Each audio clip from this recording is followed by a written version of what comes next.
শুভ সকাল বন্ধুরা, ব্লগসে আবার একটা ভিডিও নিয়ে চলে এসেছি। এখন আমি স্কুল যাচ্ছি। আমাদের স্কুলটা কিন্তু এখন অনেকই ভোরে, সেই জন্য আমাদেরকে অনেক ভোরে বেরিয়েই যেতে হয়েছিল। স্কুলটা কিন্তু আমার বাড়ি থেকে অনেকটাই দূর, ওই জন্য দেখতে পাচ্ছেন আমার একদম এত ভোরবেলা উঠেছি কি চোখ বন্ধ হয়ে যাচ্ছিলো ঘুমে।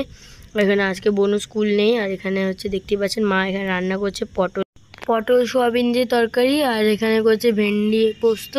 আর এখানে ভাতটা কিন্তু হয়ে গেছে, মা উঠেই সব কিছু রান্না কিন্তু করছিল। আর এখানে দেখতে পাচ্ছেন সবাই ঘুমোচ্ছে একদম। আমার স্কুলটা অনেকই ভোরে, ওই জন্য মাকে তাড়াতাড়ি উঠে যেতে হয়েছিল। আর এখানে দুধ গরম হচ্ছে দেখতেই পাচ্ছেন। সবাই উঠে গেলে মা এবার চাটা দিয়ে দিবে। আর এখানে দেখতে পাচ্ছেন ভেন্ডি পোস্ত হয়ে গেছে, মোটামুটি সব রান্নাই হয়ে গেছে। আর এখানে চা করছে দেখতেই পাচ্ছেন। এবারে সবাই উঠে গেলে চা দিয়ে দিবে। আর এখানে লাস্ট এটা ডাল হচ্ছে, ডালটা কিন্তু প্রায় হয়েই এসেছে। আর এখানে দেখতেই পাচ্ছেন মা এখানে সবাইকে চাটা দিয়ে দিচ্ছে। আর প্রথমে হচ্ছে দাদুকে দিয়ে দেবে মা চাটা, কারণ কি দাদু আর দিম্মা কিন্তু সুগার ফ্রি চা।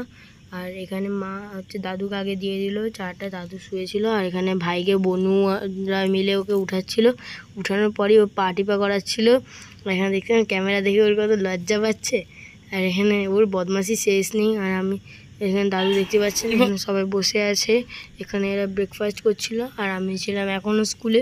এরা সবাই এখানে দুধ কেলক্স খাচ্ছিল, আর আমি ছিলাম স্কুলে ক্লাস করছিলাম, লেকচার অ্যাটেন্ড করছিলাম। আর এখানে দেখতে দাদুকে এখানে বেগুনি আর মুড়ি দিয়ে দিয়েছে। আর এই দেখুন এখানে বোনু হচ্ছে নিজের হোমওয়ার্ক কমপ্লিট করছে ড্রয়িংয়ের। ও কিন্তু এই কয়েকদিনে কিন্তু ভালোই কিন্তু ড্রয়িং করতে শিখেছে। ওর মতো বাচ্চারা কিন্তু ওইখানে একটুও শিখতে পারেনি এখনও, এ কিন্তু অনেকটা অ্যাটেন্ড করেছে। আমি স্কুল থেকে চলে এসেই আগে ভাইকে তুলে নিলাম, ভাই আমার কোলে উঠে গেছিলো। আর এখানে একটু ফুচকা হচ্ছিলো, আমাদের কালকে যে ফুচকাগুলো বেঁচে গেছিলো ওগুলোই করে নিচ্ছিলো এখন।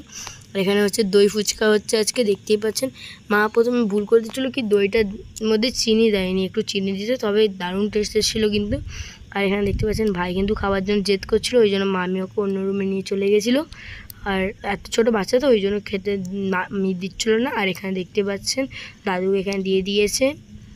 আর এখানে এই রুমটা তো এখন এসি চলছে, এখন এই রুমটা ওই জন্য গেট বারবার বন্ধ আর খোলা করতে হচ্ছে। এই রুমটা দেখতে পাচ্ছেন দাদু এখানে ভিতরে খাচ্ছে। আর আজকে ভিডিওটা এই পর্যন্ত, আমরা এখানে খাচ্ছি। Bye bye.